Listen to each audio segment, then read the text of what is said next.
Welcome back to this session of the Hindu newspaper analysis.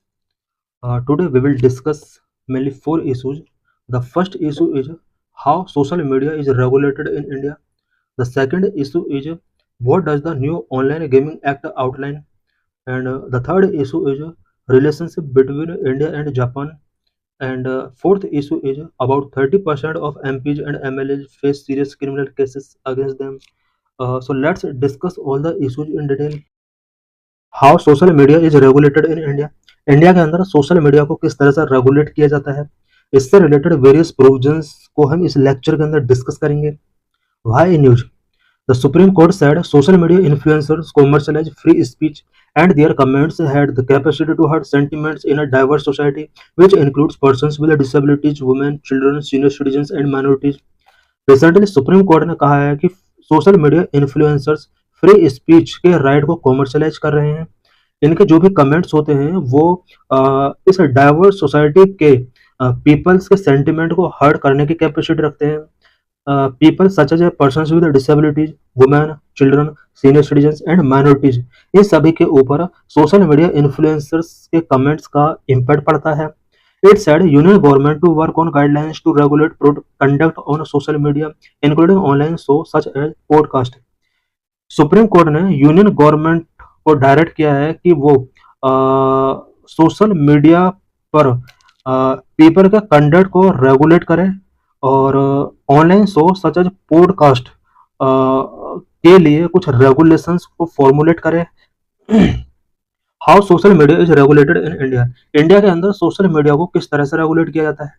India regulate social media through the information technology act 2000 and it's associated intermediate guidelines and digital media ethics code IT rules 2021। India के अंदर social media को mainly दो act या rules के through regulate किया जाता है। Number 1 information technology act 2000, number 2 intermediate guidelines and digital media ethics code IT rules 2021 की रेगुलेशंस एंड लॉ। इंडिया के अंदर सोशल मीडिया को रेगुलेट करने के लिए की रेगुलेशंस एंड लॉ क्या क्या है।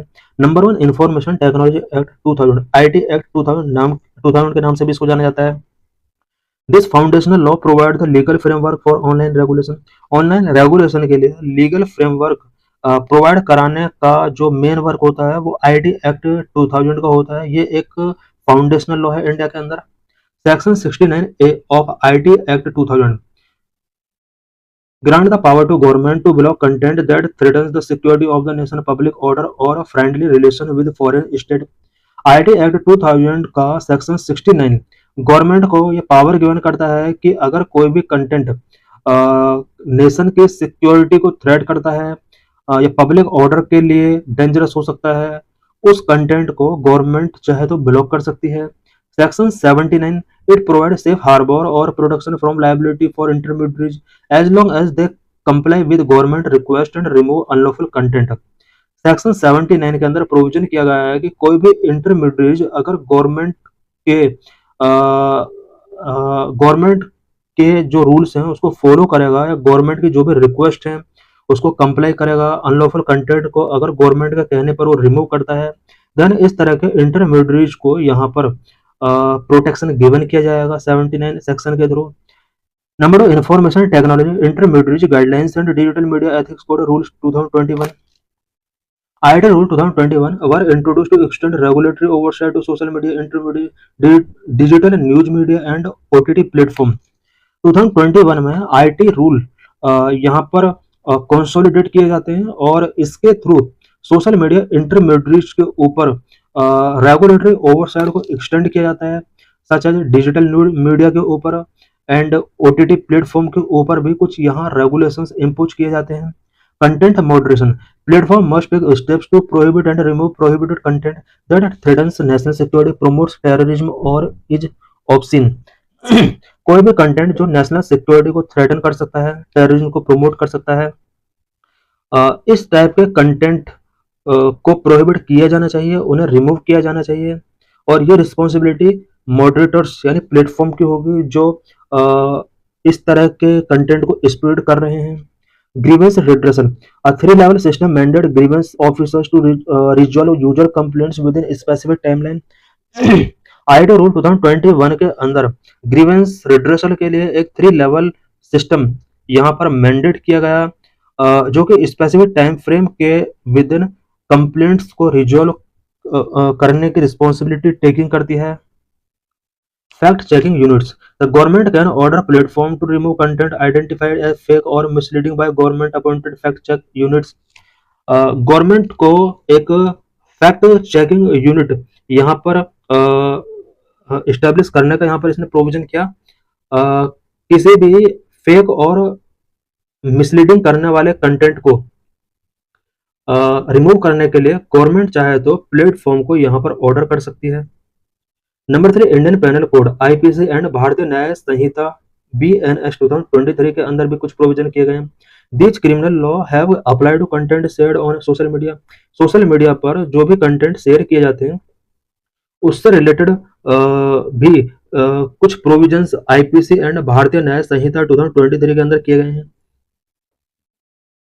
Offences covered, it includes provision which address issues like defamation, promoting enmity between groups, insulting religious belief and other criminal offenses। BNS 2023 के अंदर कुछ प्रोविजंस किए गए हैं जो इस टाइप के इश्यूज को एड्रेस कर सकते हैं, सच डिफेमेशन से रिलेटेड, ग्रुप्स के बिटवीन अगर एनिमिटी को प्रमोट किया जाता है, रिलीजियस बिलीफ को अगर इंसल्ट किया जाता है, एंड अदर क्रिमिनल ऑफेंसेस से रिलेटेड प्रोविजन BNS 2023 के अंदर किए गए हैं। Number 4, protection of children from sexual offence, POCSO act. This act provide for the protection of children from harmful and sexually explicit content online. किसी भी harmful और sexually explicit content को अगर ऑनलाइन टेकिंग किया जाता है तो उसके लिए पोक्सो एक्ट के अंदर प्रोविजन किए गए हैं। Supreme Court on right to free speech, right to free speech पर सुप्रीम कोर्ट का क्या व्यू रहा है। Months before, Supreme Court said the fundamental right of free speech through poetry, theatre, stand-up comedy and satire must be cherished। कुछ month पहले supreme Court ने कहा था कि फ्री स्पीच का हमें फंडामेंटल राइट मिला हुआ है और इस राइट का यूज हम पोइट्री के थ्रू, थिएटर के थ्रू, स्टैंड अप कॉमेडी के थ्रू एंड सैटायर के थ्रू हम इसका यूज कर सकते हैं। It said free speech was an integral part of a healthy and civilised society. Supreme Court ने कहा था कि किसी भी हेल्दी एंड सिविलाइज्ड सोसाइटी के पार्ट के रूप में फ्री स्पीच का जो राइट है वो एक इंटीग्रल पार्ट है। अगर फ्री स्पीच का ये इंटीग्रल राइट नहीं होगा देन कोई भी सोसाइटी हेल्दी या सिविलाइज्ड नहीं हो सकती। A person's view can not be silent merely because the majority does not like the sound of them. एक पर्सन के व्यू को ओनली इसलिए साइलेंस नहीं किया जा सकता कि मेजोरिटी ऑफ पीपल उस व्यू को लाइक नहीं करते। ये सुप्रीम कोर्ट का यहाँ पर व्यू था। What is the meaning of a free speech? Free speech का मीनिंग क्या है? Free speech is the ability to think and speak freely and to obtain information from others through publications and public discourses without fear of retribution, restrictions or repression by the government। Free speech किसी भी person की think करने की ability, freely तरीके से speak करने की ability and information को ऑब्टेन करने की ability through publications and public discourse and ये सब अगर विदाउट फियर ऑफ गवर्नमेंट होता है देन इस सिचुएशन को हम फ्री स्पीच कह सकते हैं। Freedom of speech and expression contain in article 19(1)(a) of the constitution. Freedom of speech and expression constitution का आर्टिकल 19(1)(a) के अंदर प्रोविजन किया गया है। आर्टिकल 19(1)(a) के अंदर मेनली क्या क्या प्रोविजन किए गए हैं। Article 19(1)(a) of the Constitution gives right to freedom of speech and expression. These aspects are included in Article 19(1)(a) के अंदर various aspects हैं such as right to information, right to citizen criticize, freedom of press, freedom of commercial speech, right to broadcast, right to expression beyond national boundaries, right not to speak or right to silence। ये sub article 19(1)(a) के अंदर provision किए गए हैं। Essential element of Article 19(1)(a। Article 19(1)(a) के essential elements क्या क्या हैं। Freedom of speech and expression is available only to a citizen of India and not to foreign nationals. Freedom of speech and expression का जो right मिला हुआ है ये ओनली इंडियन सिटीजन के लिए है, फॉरेन नेशनल्स के लिए ये राइट नहीं मिला हुआ है। It include the right to express one's view and opinions at any issue through any medium, for example by words of mouth, printing, writing, picture, film, movie etcetera. Freedom of speech and expression के under सभी persons को अपने views and opinion express करने का right मिला हुआ किसी भी इशू से रिलेटेड। ये ओपिनियन वर्ड्स ऑफ माउथ के थ्रू, प्रिंटिंग के थ्रू, राइटिंग के थ्रू, पिक्चर्स, फिल्म, मूवी के थ्रू एक्सप्रेस किए जा सकते हैं। This right is not absolute and government can impose reasonable restrictions. ये जो राइट है ये एब्सोल्यूट नहीं है, गवर्नमेंट चाहे तो रीजनेबल रेस्ट्रिक्शंस इम्पोज कर सकती है इन राइट्स के ऊपर। Article 19(2) article 19(2) impose reasonable restrictions on article 19(1) freedom of speech and expression। Article 19(2) के through article 19(1) freedom of speech and expression पर कुछ रेस्ट्रिक्शंस इम्पोज किए गए हैं। The article 19(2) impose reasonable restrictions in the interest of the sovereignty and integrity of India, security of state, friendly relation with foreign state, public order, decency or morality, or in relation to contempt of court, defamation of incitement to an offense। ये सब कुछ restrictions हैं जो कि article 19(2) के through article 19(1) के ऊपर impose किए गए हैं। Significance of article 19(1)। आर्टिकल 19(1) का क्या significance? Number 1, societal good, liberty to express opinions and ideas without hindrance and without fear of punishment play a significant role in the development of a society। Article 19(1) का बहुत ही important significance है, because अगर किसी भी person को opinions and ideas को express करने की लिबर्टी मिलती है विदाउट हिंड्रेंस, विदाउट फियर, तो ये सोसाइटी का डेवलपमेंट के लिए एक सिग्निफिकेंट रोल प्ले कर सकता है। Number of self development, free speech is an integral aspect of individuals right to self development. किसी भी इंडिविजुअल का सेल्फ डेवलपमेंट के लिए फ्री स्पीच एक इंटीग्रल एस्पेक्ट है। Restrictions inhibit our personality and its growth. Free speech पर अगर restrictions impose किए जाते हैं तो किसी भी पर्सन की पर्सनैलिटी एंड उसकी ग्रोथ को अफेक्ट कर सकता है। Number 3, democratic value, freedom of speech is the basis of democratic government. Freedom of speech का जो राइट है वो डेमोक्रेटिक गवर्नमेंट का बेसिस है। This freedom is essential for the proper functioning of the democratic process and as it allow people to criticise the government in a democracy. Free speech का जो right मिला हुआ है Indian people को, वो democratic principles, democratic process के functioning के लिए बहुत ही असेंशियल है, बिकॉज इसमें गवर्नमेंट को क्रिटिसाइज करने का भी पीपल को अलाउ किया जाता है, जो कि डेमोक्रेसी को मेंटेन करने के लिए बहुत ही इंपॉर्टेंट है। Freedom of speech and expression also open up channels of free discussion of issues. Issues का फ्री डिस्कशन होना चाहिए, इसके लिए freedom of speech and expression बहुत ही इंपॉर्टेंट है। Number 4, ensure pluralism, freedom of speech reflect and reinforce pluralism, which ensuring that diversity is validated and promotes the self-esteem of those who follow up. What are various provisions of Online Gaming Act 2025 through which online gaming have banned by the government? Via news. The Indian Parliament has passed the Online Gaming Act 2025, marking a decisive step in regulating the rapidly growing digital gaming industry. Digital gaming industry recently rapidly तरीके से grow कर रही है। इनको regulate करने के लिए Indian parliament ने ऑनलाइन गेमिंग एक्ट 2025 को पास किया है। Estimating annual loss of ₹15,000 crore by Indians on such games. Indians के द्वारा इस तरीके के गेम्स में अबाउट एनुअली 15,000 करोड़ का लॉस हो रहा है इंडियन पीपल को। The legislation comes amid rising concern of addiction, suicide, fraud and tax evasion linked to online gaming. Online money gaming की वजह से कुछ इंपॉर्टेंट कंसर्न रेज हो रहे हैं related to addiction, suicide, fraud and tax evasion. की provisions of the online gaming act 2025 online gaming act से related क्या क्या प्रोविजंस हैं? The act classifies online games into 3 categories. Number 1, e sports, games officially recognised under the national sports governance act 2025। कुछ games national sports governance act 2025 के under recognise किए गए हैं। इन सभी गेम को ई स्पोर्ट्स कैटेगरी में रखा गया है। These include competitive video games with performance based prize such as Call on Duty and Grand Theft Auto। ये जो गेम्स हैं ये कॉम्पिटिटिव वीडियो गेम हैं और परफॉर्मेंस बेस पर प्राइज गिवन किए जाते हैं। Number 2, social gaming, these games played primarily for recreation और educational purpose often without monetary stake. Social gaming जो होते हैं ये गेम रिक्रिएशन और एजुकेशनल पर्पज के लिए होते हैं और मॉनेटरी स्टेक्स इनके अंदर नहीं होता है। The act encourages their development through budgetary support. Number three, real money games, RMGs. These are online games played with stakes involving money, credits, or convertible tokens, including poker, rummy, fantasy cricket, and ludo variants.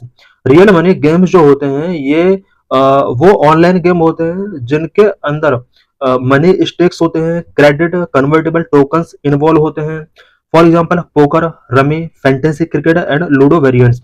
These have been banned outright. इन games को outright ban किया गया है.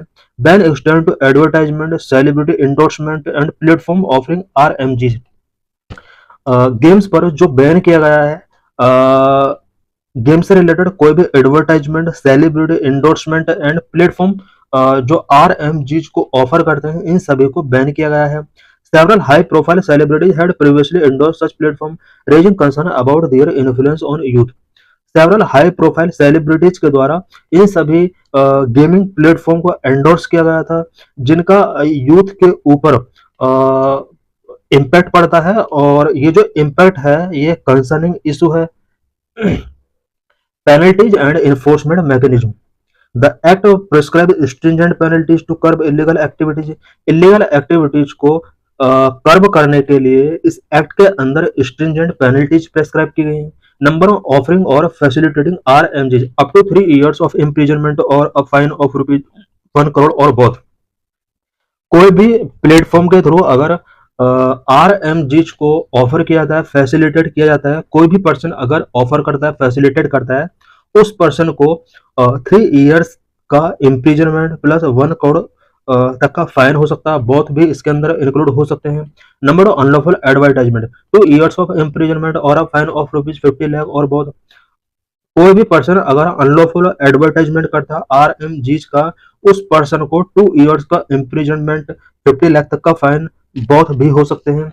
The offences are classified as cognizable and non bailable under the Bharatiya Nyaya सुरक्षा संहिता 2023. Persons के द्वारा या किसी प्लेटफॉर्म के द्वारा ये ऑफेंसेस अगर कमिट किए जाते हैं, ये ऑफेंसेस को cognizable and non bailable classify किया गया है इन भारतीय न्याय सुरक्षा संहिता 2023 के अंदर. CERT in Indian Computer Emergency Response Team. For enforcement, government has empowered CERT in Indian Computer Emergency Response Team to block or disable non-compliance app. Non-compliance app को block करने के लिए, डिसेबल करने के लिए Indian computer emergency response team को यहाँ पर गवर्नमेंट के द्वारा एम्पावर किया गया है, और ताकि इस बैन को इन्फोर्स किया जा सके. It may also collaborate with Interpol to target foreign operators bypassing Indian law. कुछ फॉरेन ऑपरेटर्स जो इंडियन लॉ को बाईपासिंग करेंगे, इसको डील करने के लिए CERT-IN के द्वारा इंटरपोल के साथ कोलैबोरेट करना होगा. Act does not criminalize players but targets operators and promoters. ये जो एक्ट है ये प्लेयर्स को क्रिमिनलाइज नहीं करता है, बट इसके जो ऑपरेटर्स हैं, प्रोमोटर्स हैं, उनको टारगेट करता है. Rational behind the legislation. इस लेजिस्लेशन की नीड क्यों हुआ? Number on addiction and suicides. WHO has linked RMGs to compulsive behaviour because लोगों का बिहेवियर कंपल्सिव हो रहा था. WHO ने ये फाइंड किया है कि इसका RMGs के साथ लिंकिंग है. Karnataka alone reported 32 gaming related suicides in 31 month. Alone Karnataka के अंदर 31 मंथ के अंदर 32 गेमिंग रिलेटेड सुसाइड्स यहाँ पर रिपोर्ट किए गए. Number of financial fraud.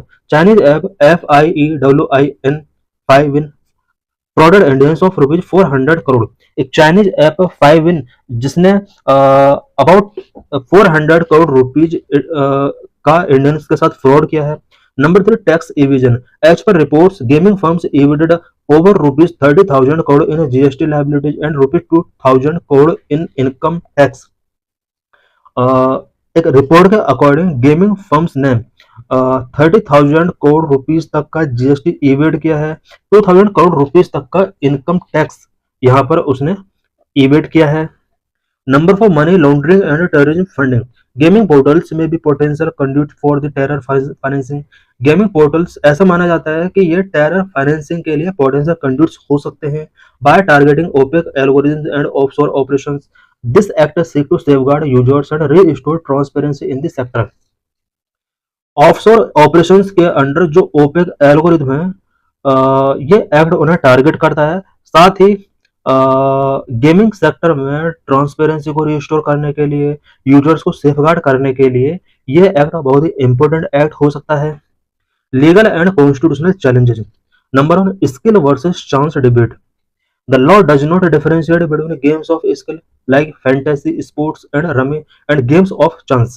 ये जो लॉ है, ये लॉ गेम्स ऑफ स्किल और गेम्स ऑफ चांस के बीच में कोई डिफरेंशिएट नहीं करता है।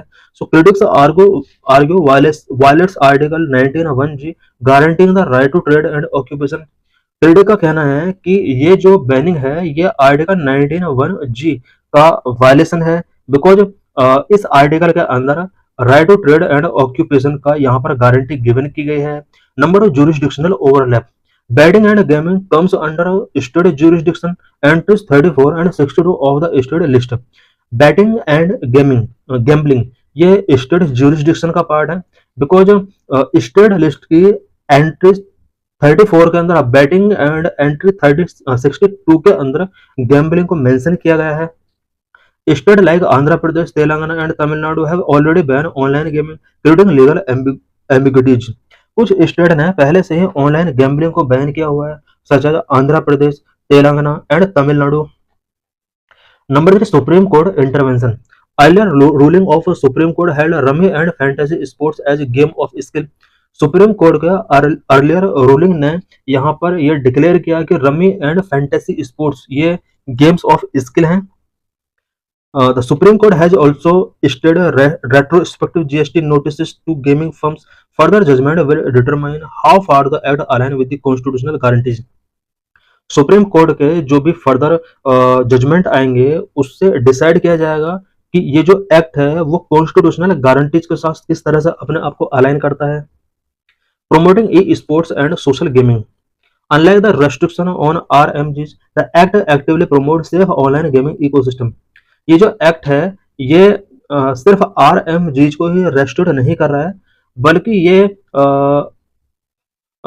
ऑनलाइन गेमिंग इकोसिस्टम को सेफ करना चाहता है। Government funding from the consolidated fund of India will support e sports and social gaming. Government अब e sports and social gaming को सपोर्ट करने के लिए कंसोलिडेटेड फंड ऑफ इंडिया से फंडिंग स्टार्ट करेगा। Provisions encourage educational and recreational games, fostering innovation and digital inclusion. इस act के अंदर ये भी प्रोविजन किए गए हैं कि एजुकेशनल एंड रिक्रिएशनल गेम को एनकरेज किया जाए। No restrictions have been placed on minors accessing social games और ई स्पोर्ट्स। माइनर्स अगर सोशल गेम्स और ई स्पोर्ट्स पर एक्सेस करना चाहते हैं तो उनके लिए कोई यहाँ पर रेस्ट्रिक्शंस नहीं होंगे।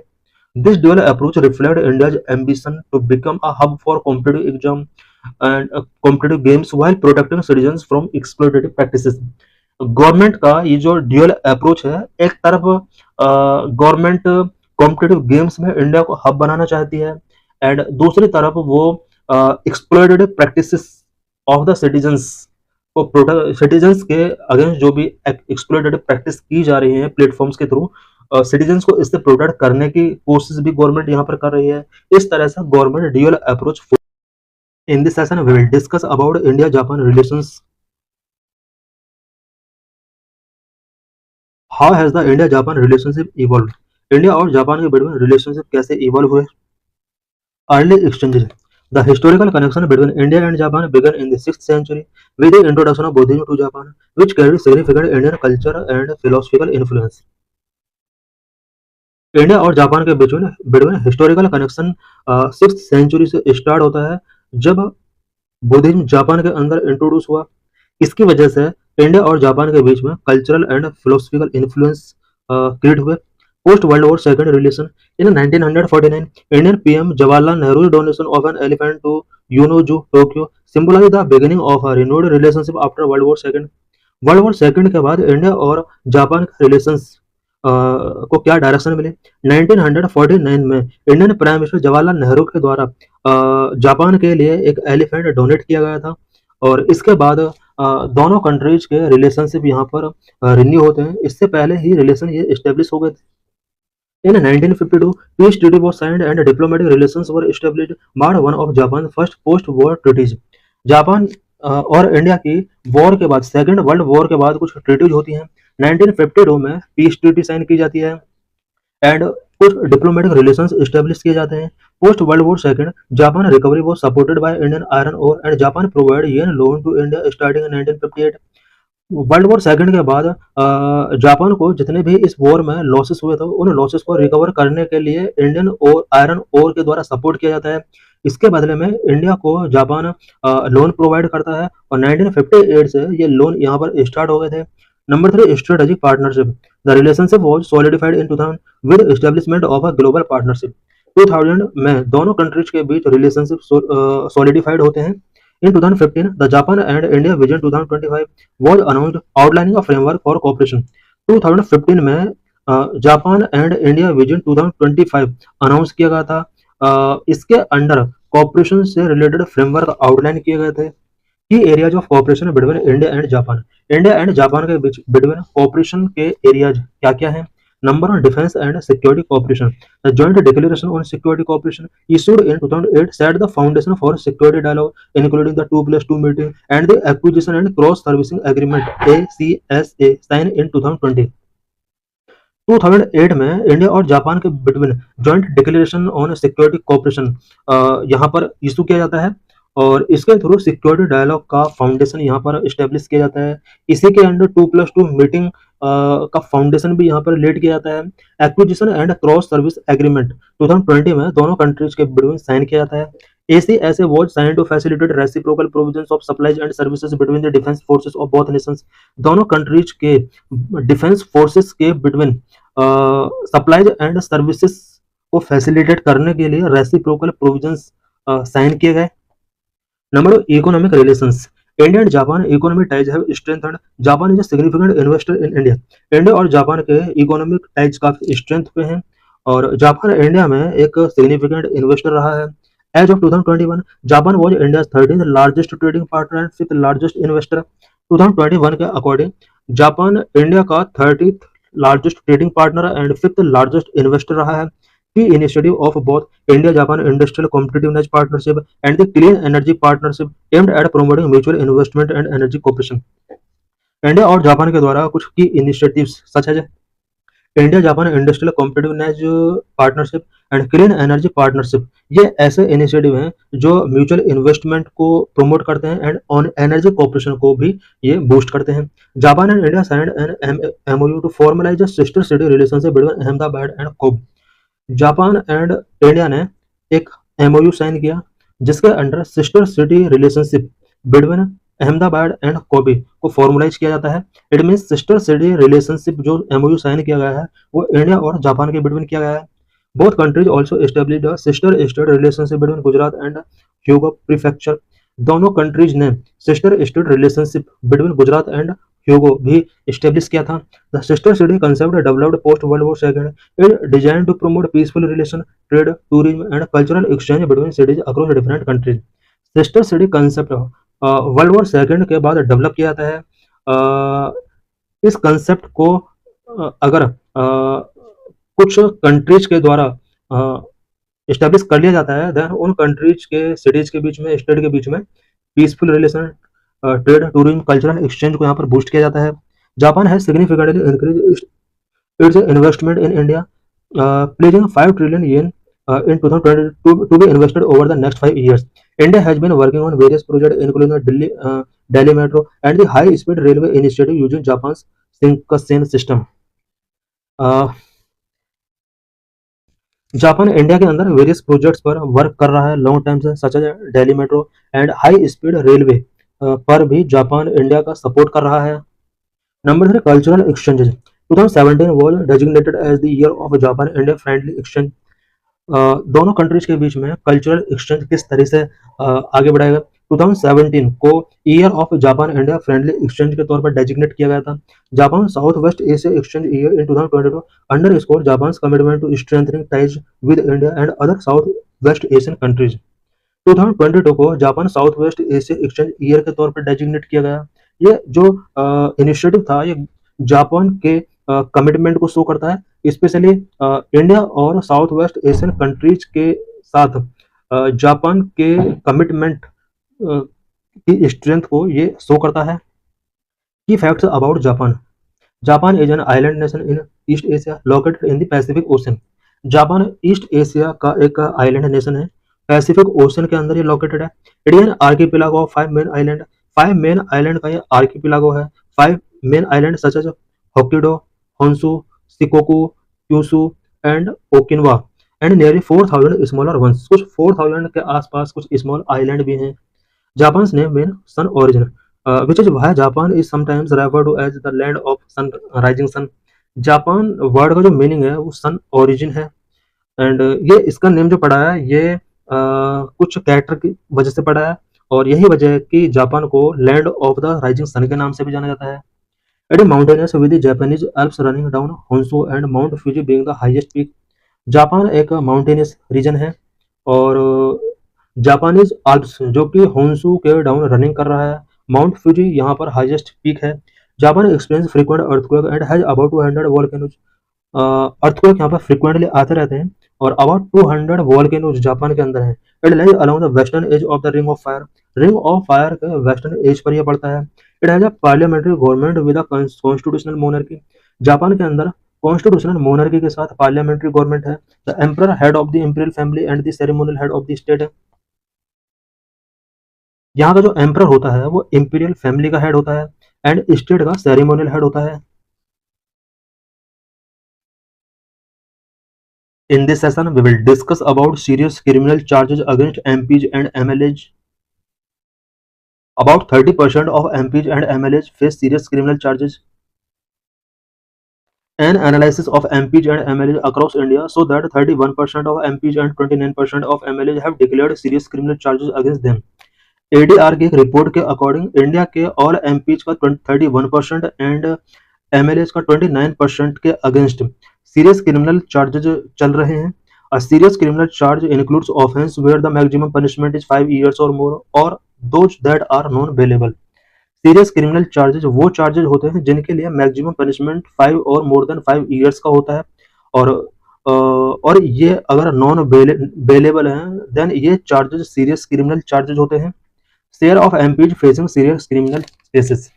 इंडिया के अंदर कितने एमपीज हैं जो सीरियस क्रिमिनल केसेस फेस कर रहे हैं? In the Lok Sabha, the share of MPs facing serious criminal cases has more than doubled from 14% in 2009 to 31% in 2024.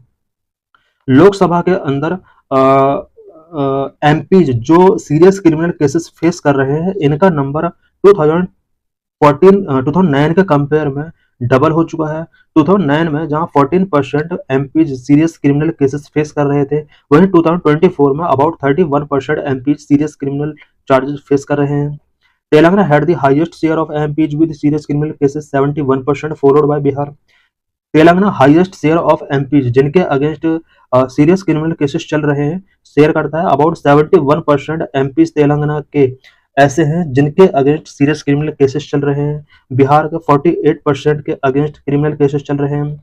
UP recorded the highest absolute number at 34। Absolute number की अगर बात की जाए, UP के about 34 MPs के against serious criminal cases चल रहे हैं। BJP had the highest absolute number of MPs facing serious cases. BJP के सबसे ज्यादा MPs हैं जिनके अगेंस्ट सीरियस क्रिमिनल केसेस चल रहे हैं। अबाउट 63 मेंबर्स और 26% ऑफ टोटल के अगेंस्ट सीरियस क्रिमिनल केसेस चल रहे हैं। Congress followed with 32 MPs। Congress के अबाउट 32 MPs के अगेंस्ट सीरियस क्रिमिनल केसेस चल रहे हैं। Among smaller parties the proportion were higher. All 4 MPs of the Rashtriya Janata Dal had serious cases against them. RJD के अबाउट 4 MPs पार्लियामेंट के अंदर हैं, लोकसभा के अंदर है, 4 के अगेंस्ट यहाँ पर सीरियस क्रिमिनल केसेस चल रहे हैं। Share of MLAs facing serious criminal charges. कितने MLAs हैं जिनके अगेंस्ट सीरियस क्रिमिनल चार्जेस चल रहे हैं? In the assembly the share was 29% in 2024 which accounts for more than 1200 MLAs। India के टोटल MLAs का अबाउट 29% के अगेंस्ट सीरियस क्रिमिनल केसेस चल रहे हैं, जो कि नंबर्स में 1200 हैं। Andhra Pradesh and had the highest share of MLAs with serious criminal cases at 56% followed by Telangana. India का आंध्र प्रदेश एक ऐसा स्टेट है जहां पर ऑल MLAs का अबाउट 56% के अगेंस्ट सीरियस क्रिमिनल केसेस चल रहे हैं। सेकंड नंबर पर तेलंगाना स्टेट है जहां पर 50% के अगेंस्ट केसेस चल रहे हैं। UP recorded the highest absolute number 154 MLAs और 38% of its total. Absolute number की अगर बात की जाए, यूपी के अंदर सबसे ज्यादा MLAs अबाउट 154 और 38% MLAs हैं जिनके अगेंस्ट सीरियस क्रिमिनल केसेस चल रहे हैं, while 60% of the TDP's MLA face serious cases, 62% of the RJDs, TDP के अबाउट 61% एंड RJD के अबाउट 62% MLAs के अगेंस्ट के केसेस चल रहे हैं। The BJP, which has the largest presence in assemblies, accounted for 436 MLAs with serious cases, followed by Congress. ज्यादातर assemblies में BJP का प्रेजेंस और बीजेपी के अबाउट 436 MLAs और 26% के अगेंस्ट सीरियस केसेस चल रहे हैं। इसके बाद कांग्रेस जिसके अबाउट 194 MLAs के अगेंस्ट सीरियस क्रिमिनल केसेस चल रहे हैं। This is graphical representation of serious criminal cases against MPs। Blue colour pillars show कर रहे हैं कि कितने MPs के अगेंस्ट सीरियस क्रिमिनल केसेस चल रहे हैं। 2009 में अबाउट 76 के अगेंस्ट, 2014 112 के अगेंस्ट, 2019 159 के अगेंस्ट, 2024 में अबाउट 170 के अगेंस्ट सीरियस क्रिमिनल केसेस चल रहे थे। बात अगर परसेंटेज की जाए, 2009 में अबाउट 14% एंड 2024 में अबाउट 31 to 33% MPs के अगेंस्ट सीरियस क्रिमिनल केसेस चल रहे थे। So thanks for watching this video.